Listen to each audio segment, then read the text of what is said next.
In a bustling city, there was a young girl named Sarah who grew up in a modest household with big aspirations.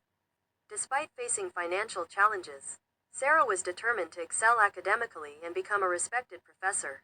She knew that hard work was the key to achieving her goals. Sarah spent long hours studying, attending extra classes, and seeking guidance from her teachers. She never shied away from challenges and always pushed herself to do better. Through her perseverance and dedication, Sarah excelled in her studies and earned a scholarship to pursue higher education. She worked tirelessly through college, earning top grades and gaining valuable experience in her field. After years of hard work and determination, Sarah finally achieved her dream of becoming a professor at a prestigious university.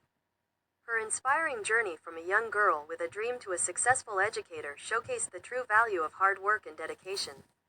Sarah's story motivated others to believe in themselves and strive for success through relentless effort and perseverance.